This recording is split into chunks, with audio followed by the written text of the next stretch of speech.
Mr. Nelson, you have brought Mrs. Fuller here in an effort to get $600 a month transitional support for the next 3 years for a total of $21,600. Before we discuss that request for transitional support, however, Mr. Nelson, tell me a little bit about your marriage and why we're here in divorce court today. All right, well, it's pretty much like this. You know, I guess I could say I'm like the regular kind of guy, you know what I mean? Like, you know, I stay at home, you know, I cook, I clean, you know what I mean? Like, pick up after myself, of course. Well, let me just stop you right here because the adjective you used was wrong. That ain't regular, okay what I'm saying? That's not regular. It's wonderful that you cook and clean and do all that, but that's not regular, but I'll just go from there. Mr. Nelson, continue. My wife, she isn't appreciative of anything that I do, actually. You know what? I'm going to do something special for her. You know, so I dim the lights, you know what I mean? So I get the candles ready. I set the table. You know, I got everything, put the mood music on, you know what I mean? So when she comes in the door, it's like, what is all this? Why we got this? Why you using my grandmama dishes? Why ain't you got no job? Like, and it's just like, wow, like I'm trying to do something nice exactly. Here, and you're Mrs. Fuller, you seem, from what he's telling me, you've got a cooking, cleaning, romancing, and not bad looking fella on your hands. What seems to be the problem? Well, first off, when we first met, you know, he led me to believe, you know, I understood he didn't have a job. Mm-hmm. It's a bad economy. A lot of people don't have a job right now. But he bamboozled me. He threw it in and made it seem like he couldn't get a job. He wasn't working right now. He had all these plans to get a job eventually. He was working on it and everything. But no, it's been 3 years and he has never gotten a job. And then he gonna sit at home all day, every day, and say how he works on the house and cooks dinner. Let me tell you this. We have a studio apartment. So how much work could it be? How long can it possibly take you to clean up your home every day, all day? And I'm not talking about full course meals when I get home. You know, I have hamburger helper. I don't got a side of vegetables. I don't got dessert. He don't make me a drink. Is the studio apartment, is it at least clean though? It's clean, but I could clean the studio apartment myself when I got home from work. That's not a big deal, you know? It's not a full-time job. I don't need a maid. And there are no children. There's no children. So cleaning a studio apartment and getting dinner, you say, is not quite enough of a contribution to the marital pot. Mr. Nelson, did you tell her that you said, look, I want to be a house husband? Because that's the kind of information a woman ought to know. I didn't tell her that, but I mean, like, you should, like, I feel like somebody should catch signs, you know what I mean? Like when we met, I was at the bus stop and she was driving. I'm just saying. I was at the bus stop. She was driving. She was like on the phone or something with probably one of her friends or something like that. Kind of flag her down like, hey, baby, how you doing? You know, and we kind of took it from there. Did he flag you down at a bus stop? He did flag me down at a bus stop. I'll give him that. But, you know, we was in college. So, I mean, not everybody has a car. That's a big difference. I figure once you move on with your life, you know, you aren't always going to be sitting at a bus stop. I mean, it's gotten to the point, it's not even that he's just not a 9-to-5 type of guy. And it's not even like he wants to sit, like he's gone to the point where, you know, I guess from getting tired of me fussing at him all the time about needing to get a job, he'll go and get jobs, you know, he'll go and apply to jobs. And by this, I mean, he'll pass applications around, because I saw him on the way out one day and was looking over the applications. He didn't even fill it out all the way. He left his last name off one. He didn't fill in his high school education. Okay, Mr. So what I got here, and let me see if I can just sum this up. You were trifling and she should have known it. And if she married you when you were trifling, she's got to live with a trifling guy because all the signs were there. For lack of a better word, yeah. Okay, so first of all, this is quite funny. It is funny. What's even surprising me is the fact that the guy has accepted who he is. You know, he is very much comfortable with the fact that he's a jobless guy that doesn't want to work. He just wants to be a house husband. And the funny thing is that this woman hasn't accepted who her husband is, that this man is a lazy man who just wants to be at home, doing the dishes, cooking and cleaning, and doing the barest minimum just to stay in the house. And in his own defense, it was like she knew who I was when we met. After all, I was at the bus stop and she was driving when I stopped her down. And the lady is like, we were in college, which actually makes a lot of sense. At the time when both of them were in school, it's okay for you not to be working because she assumes that, okay, because they were in school, both of them were focusing on their education at the time. So saying that this is them married now for over 3 years after they are done with college, and this guy is still very lazy, just being at home, okay, being a house husband, cooking and cleaning for his wife that is doing all the work. And another thing here that is shocking to me is the fact that he is actually demanding a sum of money in court. This is supposed to be a divorce case, and he is the one coming to demand a sum of money when he was the one that was not working and was the one at home. He is the one demanding $600 a month for over 12 months, I believe, just to get by or whatever flimsy excuse is given. This is just absurd. But I'd like to see how this case continues, because this is clearly a lazy man that is a walking red flags. And it's amazing that this woman didn't see these red flags before she started dating him. And even right now, even in the marriage, the man is comfortable in his way. You know, he started that he's a regular guy. Well, there are no regular guys that are okay being jobless. Most men want to put food on the table for them and their spouse, but this guy wants to be the opposite. So clearly, he's not a regular guy, and clearly he's a walking red flag. But let's continue though. Mrs. Fuller, did you fail to see the myriad of red flags that were flying in your face? Exactly. If by myriad of red flags you mean I met him at a bus stop, because back then we lived in 2 separate apartments, and he did cook dinner, and he did say he was going to get a job, and he was going to school, you know. Who paid there were his no rent red before flags you? at this point. Who Well, paid his rent before you? You said he had an apartment. How do you manage that? I'm guessing from school loans. I don't know. He was I'm in a dorm. guessing. You listen here. You can't marry a man you guessing about how he's paying his I wasn't bills. aware You I needed wanna to do know. a background check on the dude. It doesn't take background. How you pay your rent, baby? What it is not a background check. It is a common question. Mr. Nelson, how were you paying your rent? In your junk mail, when you check your email and like Google, it's like an ad from like Google, and they're like, "Oh, work from home." Right. It was like That's you. That's me right there. That's you. Like all that. And that's You me. working from home. That's I me work- that I paid work- for the I work Because from you're home. not getting up and getting dressed and going somewhere with Oh, a no. boss and all that. You don't roll like Nah, that. I'm my own boss. Mrs. Fuller, I think this is not the first time I've seen this in this courtroom, but it's a rare event where I see the woman talking about the man not giving her enough sex. I mean, I guess it's a rare occasion, But it's happened today. I feel like it's not very rare. I have a normal sex drive, you know. I do Right. like sex, you know. I see nothing wrong with that. I like to have sex with my husband. I don't think there's anything wrong with that. He be having to complain all the time, talking about making excuses. I get home from work, working 10-hour days, get home. He's been home playing video games on Facebook. I feel like when I get home, the least he could do is take care of my sexual needs. He is my husband. It's not like he's doing anything else all day.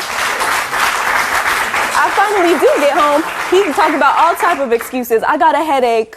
I'm tired. My stomach hurts. What are you tired from? You have not done anything all day. Mr. Nelson,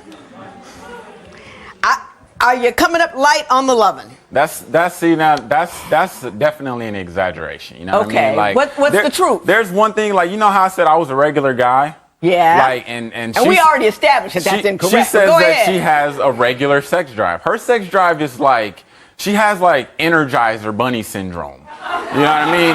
Like, keep going and going and going and going. Like when she says when she comes home from work, Yes. like that does not mean like she came home like, oh, after a hard day's work. That means like I took a 15-minute break and I'm coming home so we can have sex. Then on my lunch break, I want you to cook for me and then we can have sex and I'll go back to work. And then I'm gonna take my last 15-minute break and then we're gonna have some more sex because I just love it that much. My husband would shoot people to be in your position. That's what I'm saying.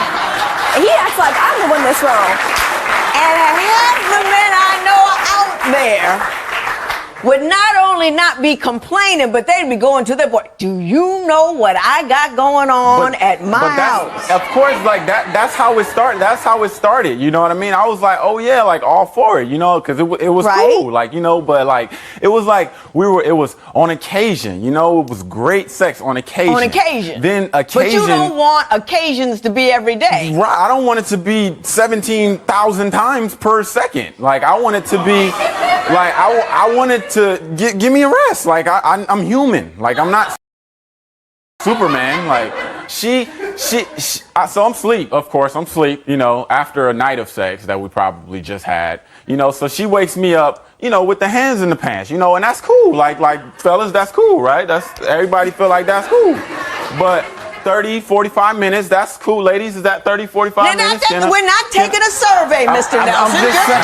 I'm just saying. So clearly, this man is complaining about what a lot of men would literally shoot for, like George Lintola said.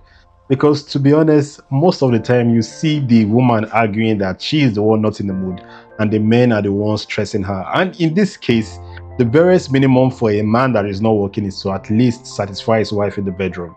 And in this case, the lady is complaining that he's not doing enough in that department, which is quite weird. You know, his excuses, they sound reasonable because it feels like the woman's sex drive is excessive, coming home in between breaks to want to have sex with her husband. But however, man, most men will kill for this. Most men will actually be like, this is what I want. And again, you married such a beautiful woman, like she's young, she's beautiful. Why wouldn't you want to satisfy her as much as possible? At least you've accepted the fact that you are a house husband. One of the things that come with being a house husband or a house spouse is the fact that one of the barest minimum is to at least be available to satisfy them, your spouse that is doing the work and going to work and bringing the money home. Satisfy them in the bedroom and make them feel loved and welcomed. At least let them know that where their money is going to, they are enjoying in that aspect too. But in this guy's own case, he's complaining that her sex drive is too high for him. And his explanation, yeah, it looks excessive, but come on, man. Most men don't mind this. Most men will be like, yes, I'm up for it, and they will be looking forward to this experience every time. But it's just a weird one because we barely see cases where the woman has a very high sex drive and the man is the one doing, I'm not in the mood, I'm having a headache, I'm making those flimsy excuses. Man, this guy doesn't know how lucky he is. And for the fact that they're in divorce courts, it's actually a problem because clearly this guy is the one with all the wrongs, is the one with the faults, and he clearly doesn't know how blessed he is to be in the situation that he is actually in. But let's continue though. 30, 45 minutes might be pushing it. All right, so after I'm done, you know, get it finished, she's like, oh, babe, let's go take a shower. So I'm like, okay, you know, I do need to, you know, brush my shoulders off a little bit. We go get in the shower and she wants to do it again. So I'm like, you know what? The second time is the charm. You know, maybe I could put it on her good enough the second time and she won't want it again. No. So we get out the shower. She like, babe, let's lay the towels down and do it on the towel so we can dry off. I'm like, that's a little much. After that, she wants me to go into the kitchen, cook for her breakfast. I'm talking about pancakes, eggs, bacon, and have sex while I'm doing that.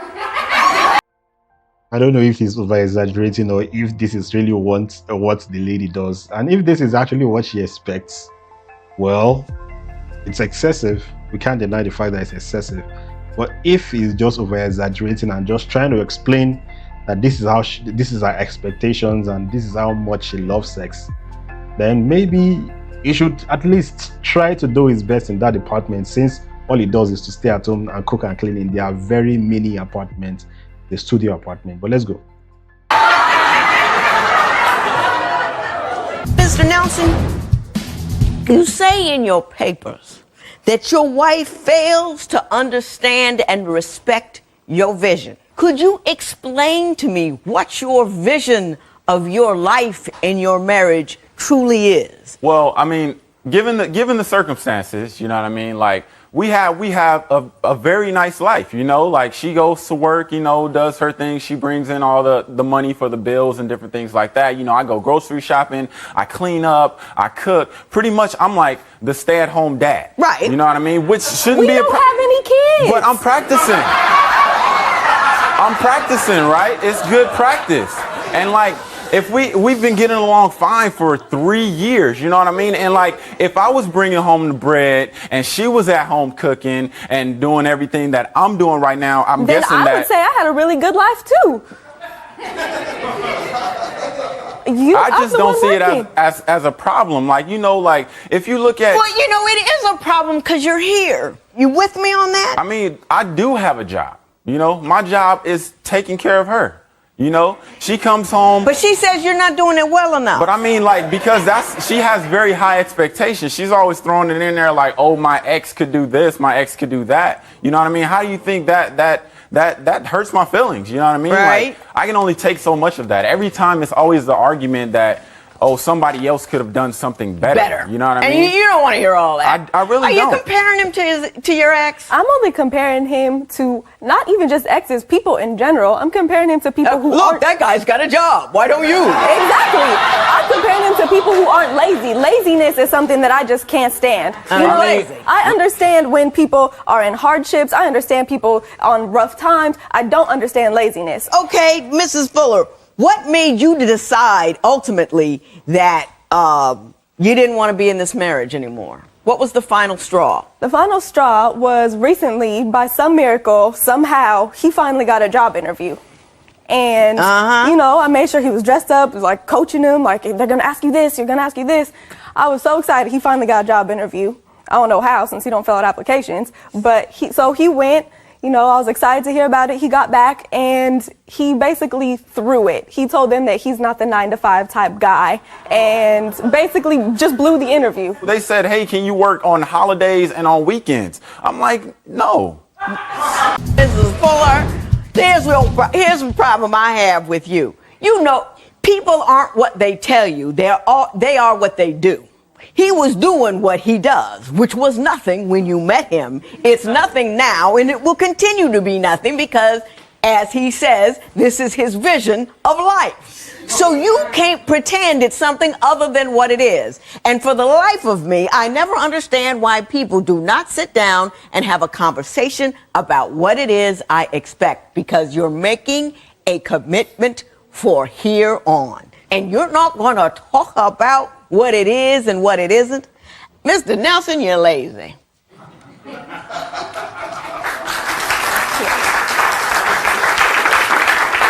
Laziness is not a vision, it's not a calling, it's not a way of life. Laziness is a character flaw. But what you ought to do is, you ought to tell the next woman that you're with that you're not going to work, and the sex is only going to be sometimes, and you can't clean anything larger than a studio. If you do all of that, and she still wants you, go for it. But I'm a big one for supplying information. Here we go. This is what, listen. Years ago, when they started this alimony thing, it was all based upon the principle that women stay at home and cook and clean and take care of the children, and the men work and bring home the money. Now we have circumstances where it is flipped. What I often see, though, in this court is women who are working and cooking and cleaning and taking care of the kids, guys at home with the PlayStation and the Facebook. And I don't believe transitional support is appropriate under those circumstances. If you're not bringing anything to the table at all, you just kicking back. But that's not what he did. He did do something. Wasn't much, but he did do something.